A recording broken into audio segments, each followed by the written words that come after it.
Hello everybody, it's Walter, your favorite historian and educator, here today to teach you how it is possible to serve more than 2 terms as President of the United States in spite of the 22nd Amendment to the Constitution. Now, we are all quite familiar with the fact that the 22nd Amendment to the Constitution limits an individual to no more than 2 elected terms as President of the United States. Notice, I said 2 elected terms as President of the United States. Now, that does not mean that one cannot be President of the United States again. It just means you cannot be elected to the office more than twice. Allow me to explain. Under the terms of the 22nd Amendment to the Constitution, which I shall read now, a person is limited to being elected president no more than twice. However, the Constitution, by way of the 22nd Amendment, does not say that a person can never again be president of the United States. Let's read the 22nd Amendment for greater context. It reads as follows: "No person shall be elected to the office of president more than twice, and no person who has held the office of president or acted as president for more than 2 years of a term to which some other person was elected president shall be elected to the office of president more than once. But this article shall not apply to any person holding the office of president when this article was proposed by the Congress, and shall not prevent any person who may be holding the office of president or acting as president during the term within which this article becomes operative from holding the office of president or acting as president during the remainder of such term." Okay? So let's pick that apart. Okay? No person shall be elected to the office of president more than twice. Pretty straightforward, right? You can't be elected president of the United States more than 2 times. End of story.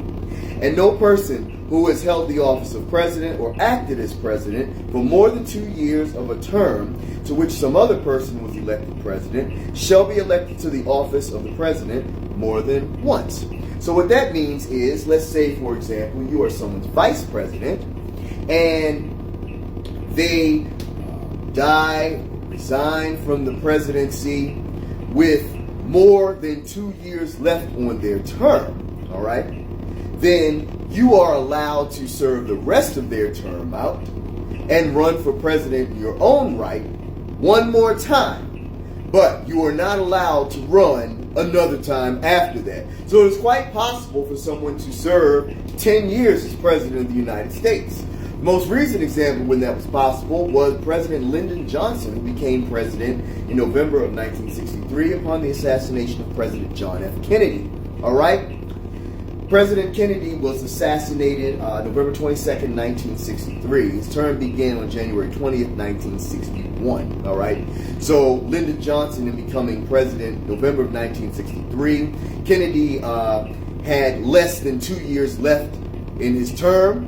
All right. So it was quite possible for Lyndon Johnson, in addition to running for president in 1964 and winning, of course, it was still constitutionally possible for him to run again in 1968, to which he would have then been barred from running again in 1972 because the 22nd Amendment would have kicked in there, all right, because he would have been elected president twice. So it could have been possible for Lyndon Johnson to have served 10 years as president of the United States, almost, all right, from 1963 to 1973, all right.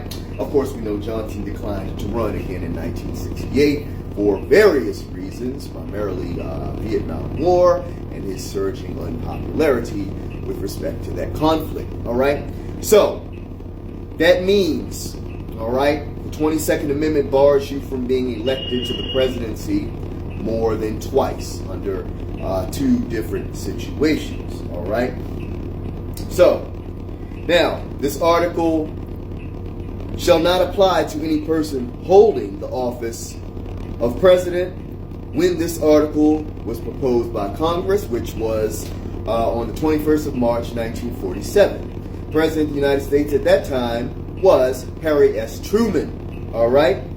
and shall not prevent any person who may be holding the office of president or acting as president during the term within which this article becomes operative from holding the office of president or acting as president during the remainder of such term. All right, the 22nd Amendment to the Constitution was ratified by the requisite number of states on the 27th of February, 1951, just a few years later. President Harry S. Truman was still in office at that time. So the only president of the United States who was in any way totally exempt from the terms of the 22nd Amendment was Harry Truman, as he was the president who would have even remotely been, shall we say, in its force field at that point. All right, was President Truman, because he was the president of the United States at the time it was proposed and when it was ratified. Okay, so he was completely exempt from the terms of the 22nd Amendment. He would have been the last president to be able to run for more than 2 terms in office, all right, as he was the president when it was proposed and when it was adopted, all right, just a few years later. The first president of the United States to be directly affected and limited to 2 terms in office being elected would have been Dwight D. Eisenhower, who served from 1953 to 1961, aka President number 34, ladies and gentlemen. Now, we understand the 22nd Amendment and what it does. The reason it was adopted was to ensure that no other person in American history after Franklin D. Roosevelt, the great Democrat, would be elected to more than 2 terms in office. As we know, President Franklin D. Roosevelt, aka number 2, served an unprecedented 12 years in the presidency, having been elected to the office 4 times, ladies and gentlemen, in 1932, 1936, in 1940, and in 1944. Angry, vengeful congressional Republicans made damn sure that no one else would be able to be elected president of the United States 4 times. All right? Interestingly enough, Republicans, who were the chief promoters of the 22nd Amendment, the ones who initiated it, had buyer's remorse almost immediately because they wanted to run the great war hero, Republican President Dwight D. Eisenhower, for a 3rd term in 1960. But guess what? That little thing called the 22nd Amendment threw that out the window even before it could be conceived. Oh well, you win some, you lose some. Now, be careful what you ask for, as they say, because you just might get it. So let's examine real quick how you can serve more than 2 terms as president without being elected to the office legitimately.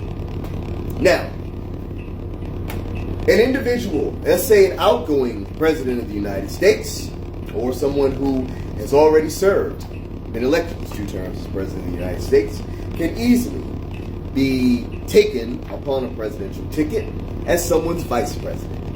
And then, let's say that ticket is elected.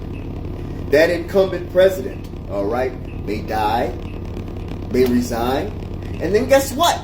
That former president, who's the vice president, now becomes president of the United States again, ladies and gentlemen, and may serve the rest of the term of the president that he was serving with, who has died, resigned, or retired.